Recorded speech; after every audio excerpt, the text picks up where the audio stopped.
Fellow countrymen and women, I'm here to address you once again in the course of our nation's history. I'm here to address Nigerians, especially on my brother and friend, the former governor of Anambra State, and the former vice presidential candidate of our political party, Peter Obi.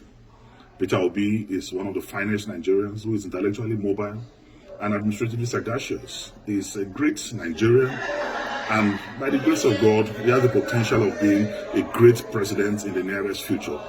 I celebrate you, Peter Obi, and I celebrate your movement for a new Nigeria. I celebrate your conscientization of the Nigerian youth and public on governance and building a new Nigeria. But I want to advise that your time is not now, because you will have to wait for your time. I've listened to your postulations, I've listened to your arguments, I've listened to your deliveries, I've listened to your campaigns, and I can say that 90% of your campaign is dwelling on reducing the cost of governance. I mean, most of your campaigns is around cutting the costs of governance. And I want to tell you that the problem of this country is beyond just cutting the cost of governance. The problem of this country is beyond reducing the cost of governance. I'm not saying that it's deceptive, I'm not saying it's pretentious, but I'm telling you that it is less than 1% of our national problem. Beyond cutting the cost of governance, and I want to say that cutting the cost of governance, you don't need to be a president to cut the cost of governance. If you have a very effective Minister of Finance, you have a very effective Minister of Budget and Planning, you have a very effective CBN governor, you can cut governance. You have a very effective chairman of the economic team.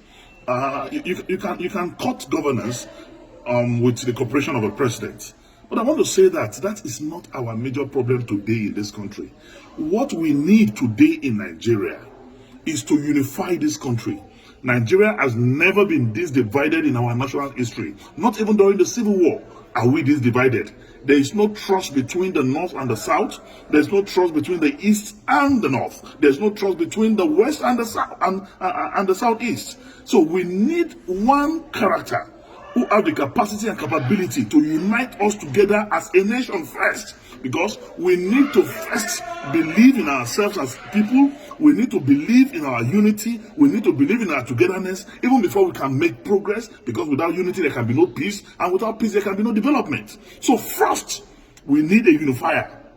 Who can unify this country? Today I want to ask sincerely Peter Obi and his supporters, can Peter Obi be trusted by a typical Katsina man or somebody from the northern part of this country? Can he be trusted as an Igbo man by Middle Belters, by core northerners? The answer, in every sincerity of purpose of heart and commitment, is no. So we need one Nigeria who is going to be trusted by every part of this country, who the North will believe in, who the South will believe in. And that person, without blinking my eyes, is Atiku Abubakar, who, when it was dangerous for any northerner to talk about the issue of devolution of powers, when it was dangerous for any northerner to talk about the issue of restructuring, he did, with every boldness in him. Today, Atiku Abubakar married a Yoruba man, have Yoruba sons. Atiku Abubakar married Igbo woman, he has Igbo children. Atiku Abubakar married Hausa woman, he has Hausa children. Married a Fulani woman, he has Fulani children. He's a pan-Nigerian, he's a true African Nigerian man. Only him, among those who are candidates of presidential, who are candidates of any political party today, seeking for the presidency of this country, have the capacity and potential to bring us together as a nation. So I want to say, it is time for us to think. I encourage the crusade, the movement started by Peter Obi to continue. Move from campus to campus, move from community to community, move from one progressive group and organization from this country to another, to campaign for the new Nigeria that is to come, and be part of the movement of Atiku Abubakar to rebuild, to restructure, to reorganize, and reboot Nigeria as a country. We must speak the truth, and the truth is the truth. You are a great Nigerian. I salute your political and intellectual sagacity. You are one Nigerian that I know. Tomorrow, there's a space for you.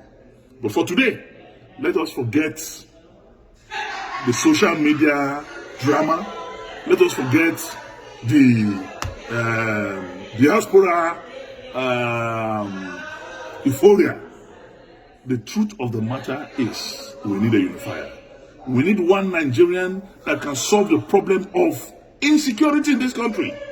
We need a Nigerian that will have intel from every security facet of our national life.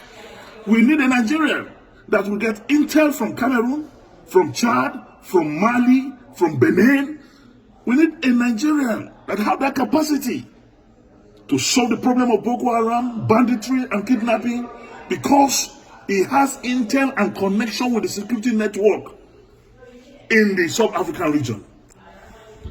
And that's Nigerian today. It's Atiku Abubakar.